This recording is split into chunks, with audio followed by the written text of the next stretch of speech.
Hey everyone, what's going on? So today I am presenting my True Draco deck profile. So you guys have probably seen a ton of True Draco profiles all over YouTube, Facebook, all over that. But so I just wanted to show my build. So this build, back before Dueling Book reset its rating, I used this deck, this exact build primarily, to get into the top 500 on their rating thing. So I'm pretty confident with this deck. It's pretty solid. I haven't had any problems with it yet. So to get right into it, the first three monsters, Dynamite Knight, Ignis Heat, and Majesty Maiden, they each have an effect where when you're during either player's turn, once per turn, when an opponent activates a card effect, you can chain this monster's effect, and you'll search a card, a True Draco card. So Dynamite Knight searches a True Draco trap, Ignis Heat searches a spell, and Majesty Maiden searches a monster. So in order to get these effects, you have to tribute summon them, so just keep that in mind. So the one that you're usually going to be going for is Dynamite Knight. If you can get him out over the other two, definitely do that. So it's at 3. Ignis is at 3 because it's an okay card, but I'm going to tell you, between all three of them, Dynamite Knight's your best option. Ignis Heat is at 3 just because I'm playing spells, I guess. Majesty Maiden, it's not a big deal. I've actually seen debate about people saying don't even play it at all. So if you want to play 3 Demise over Majesty Maiden, then go right ahead with that. The next card is the deck's boss monster. It is Masterpiece, the True Draco Slaying King. So first off, it has to be tribute summoned. So I want to mention this because I realized I skipped it at first. All 4 of the monsters in this deck can tribute True Draco. Actually, you can tribute any continuous spell or trap cards. So what's really good about that is you set a card, tribute it.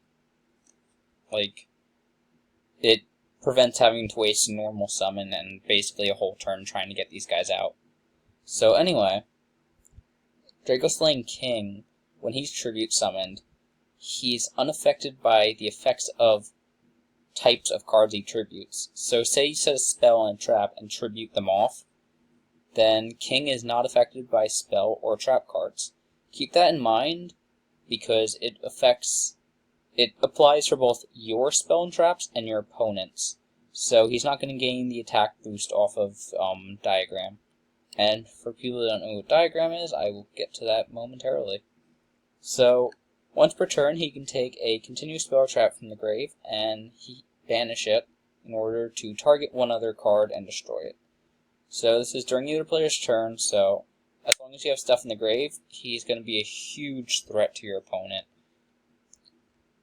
So there's several combinations with this guy. You can make him unaffected by spells and monster effects, traps and spells, traps and monster effects, whatever you want to do with him. As long as you're tributing 2 different types of cards, then you're getting a huge bonus because you have this monster that's just it's really hard to do anything to. So next is 2 Card of Demise. I'm playing 2 instead of 3 because I've seen this in opening hands, and sometimes it's not the best card to open because if you happen to have 2 monsters, or you happen to say you open True King's Return and anything, it's just wow, I don't want to get rid of Return already just to get out a True Draco. Card of Demise is a great card. It's amazing, but it kind of forces you to make decisions that you might not want to make sometimes. So I still enjoy going 3 extra cards, but I don't enjoy being forced to make choices. I like this deck being linear. Next is 3 Disciples of the True Draco Phoenix. So the first effect's not that important, but I'm going to go on about it anyway. So you target 3 True Draco or True King cards in your grave, you put them back in your deck, and you draw a card. So, pretty simple effect, but, well, it's a pretty simple effect, but you're not going to really get it off too often. You're going to be setting it and immediately tributing it in most cases, because if you set it, your opponent doesn't really have something to chain to, or if they, like, want to chain to it, to just playing a card face down, if they have some way to respond to you setting a card somehow, they're not going to know what they're hitting. So the next effect is during your main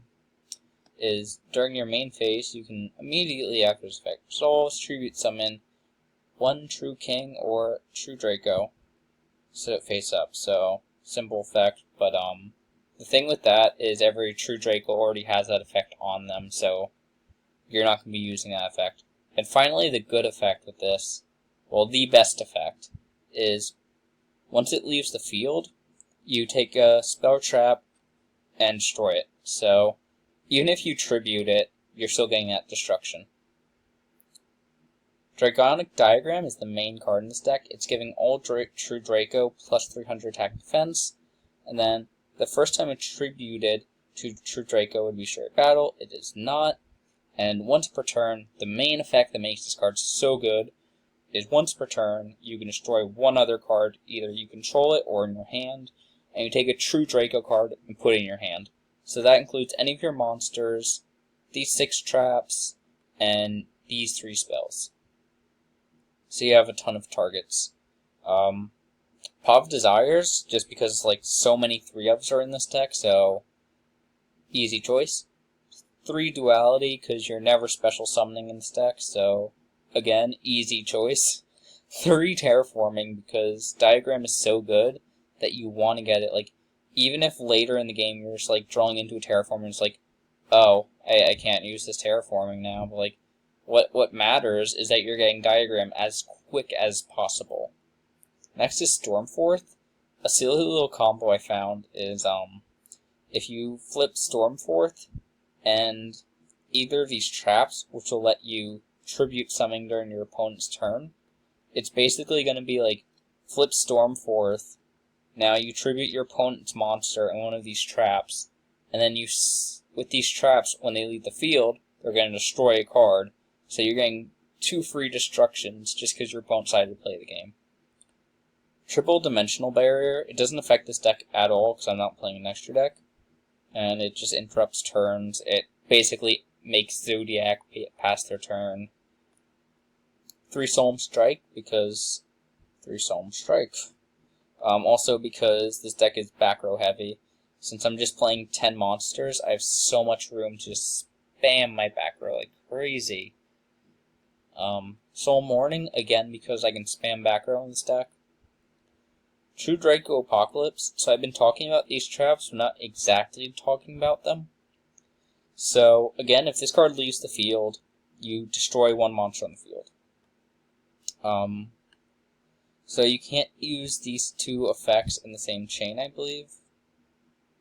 And the first effect's not that important, but you will use it. You target 1 other True Draco card, you destroy it, and then the attack defense of all monsters your opponent controls become half. Become half their current attack. So, what's really good about this is it's destroying. So, for example, if you destroy Return's going to destroy a card, and then half all of the attack. Main importance of this is this second effect, where it lets you tribute in your opponent's turn. So you basically can flip this on your opponent when they try to do something, tribute it for a True Draco out of your hand, destroy a card, do nonsense. Return is basically the better of these 2 traps because its first effect is actually more important. You can target a True Draco in your grave and then put it in defense. You can't special summon for the turn, which doesn't matter because this deck doesn't special summon. Except for Return. Return is the deck's only special summon. So, there's all of that. has the same second effect as Apocalypse and the same this effect way up here at the top. I'm not sure if you want to call this the first effect or if you want to call this the first effect, or like. So next on the side deck is 3 Ash Blossom, because Ash Blossom. Playing 2 Kaijus just to mainly deal with like threats, silly nonsense that no one wants to see. Triple Ghost Ogre, it's mainly for the mirror match, but there's of course other applications that this card works for.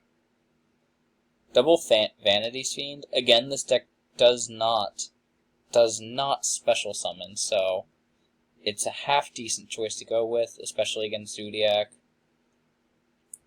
Triple Cosmic Cyclone, this is good for the Ditto, because it's going to banish these instead of destroying them, so they're not going to go off. It's also good if someone decides to play DDDs. And finally, Double Twin Twister. This is just because I'm not playing any back row removal except for Disciples. So if you come across a deck that's like heavy back row and it's not True Draco, then this is an option. So this is the profile. So like I said, it's gotten me in the top 500 of Dueling Book. It's just so solid. There's so many ways that you can play True Draco. I've been having such a good time with them. Right, so make sure to like the Facebook page. You can find that in the description.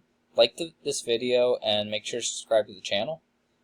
And if you're enjoying the Twitch stream of Hyperlight Drifter, make sure to give that a subscribe too. And that's going to be it, guys. So until next time.